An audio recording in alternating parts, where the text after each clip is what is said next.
Nobody tells you what discipline actually does to you over 5 years. Not the full story anyway, because the highlight reel version, the six pack, the savings account, the morning routine, that's not what really happens. What really happens is stranger than that, more uncomfortable, and honestly, way more powerful. Stick with me. Right now, if you're anything like I was, discipline probably looks like this in your head. Wake up earlier, do the hard thing, suffer through stuff you hate, repeat until life gets better. You're grinding towards some version of yourself that feels permanently just out of reach. And every time you slip up, skip a day, fall off a routine, eat the thing, miss the session, that little voice shows up. See, you're not built for this. You try again. It works for 2 weeks. Then life happens. Then the voice comes back louder, and you're stuck in this exhausting loop of starting over and over, going nowhere. Sound familiar? Here's the thing nobody tells you. That loop isn't failure. That's just what year one feels like. And most people quit in year one thinking they've proven something about themselves. They haven't. They've just misunderstood what discipline actually is. Because discipline isn't about never slipping up. It's not about being a machine. It's not about waking up at 4 a.m., feeling amazing and crushing it like some kind of caffeinated superhero. Discipline is a construction project. And like any construction project,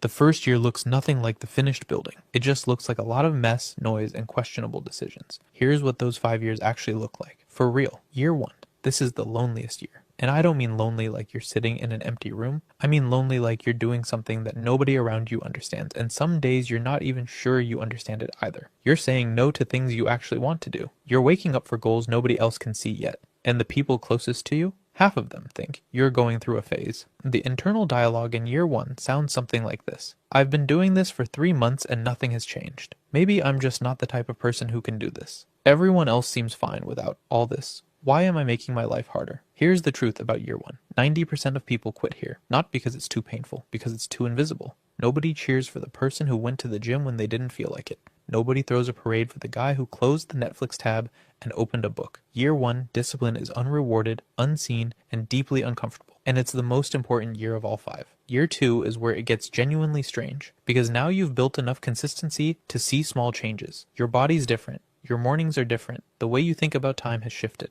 But here's the problem. You're no longer who you were, and you're not yet who you're becoming. And that in-between space does something to you. Your old social circle starts to feel slightly off. Not bad people, just different frequency. Some friendships drift quietly, not with drama, just with distance. And sometimes you'll catch yourself at a party laughing along with people and thinking, I don't actually want this anymore. That feels wrong to admit, by the way. But that's year 2. It's an identity crisis disguised as progress. You're grieving a version of yourself while building a new one. And the wild part? You can't fully explain it to anyone around you. You just have to sit in it. Year 3 is when discipline stops being a thing you do and starts being a thing you are. Think about what that actually means. You wake up before the alarm and you don't even think about it. Not because you've become a robot who loves suffering, because the version of you that used to negotiate with yourself every morning, that guy starts to feel like a stranger. Skipping a workout doesn't just feel lazy, it feels wrong, like lying to yourself, like breaking a promise to someone you actually respect. And for maybe the first time in your life, that someone is you. The small wins start compounding in ways you didn't expect. Not just physically, mentally. Your decision making gets sharper. Your tolerance for nonsense, whether it's bad habits, bad situations, bad energy, drops to almost zero. You don't announce that. You just quietly stop putting up with things that don't belong in the life you're building. Year 3 is the first year where discipline starts paying in full. Year 4 is when other people start noticing. And I don't mean they notice your results though. Those are real by now.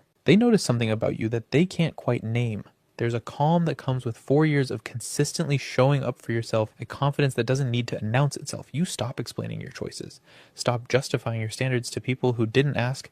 You just live them, and people feel it. You walk into rooms differently. Not arrogantly, just settled, like someone who has made their decisions and doesn't need to revisit them every 10 minutes. Opportunities start finding you that made no sense 2 years ago, not because the universe is rewarding you, because you've become someone who can actually receive them and do something with them. Year 5. This is the part nobody talks about because it's almost impossible to explain to someone who hasn't lived it. After 5 years of real discipline, you don't just have better habits. You have a different mind. The way you process problems has changed. The way you sit with discomfort, what used to feel unbearable for 5 minutes you can now hold for hours without flinching. The way you look at time has fundamentally shifted. Where most people see a day and think about what they can consume, you see a day and think about what you can build. And here's the strangest part. You stop chasing motivation entirely. Not because you've given up, because you don't need it anymore. Motivation is for people who haven't decided yet. By year 5, you've decided. A long time ago. and every day since has just been execution. Now I'd be lying if I painted this whole thing as a clean, beautiful journey. It's not.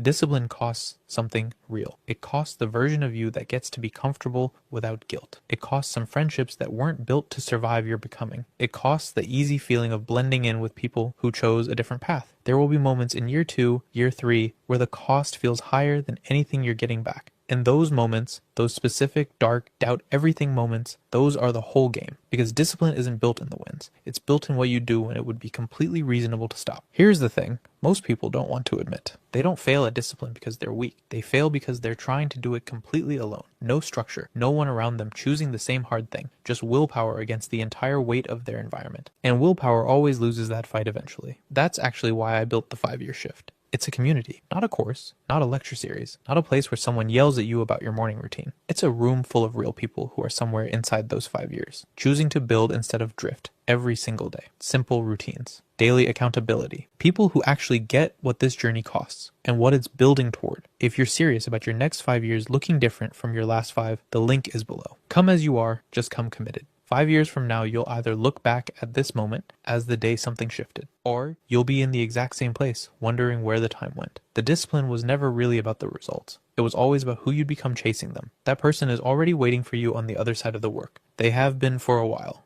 Don't make them wait another 5 years.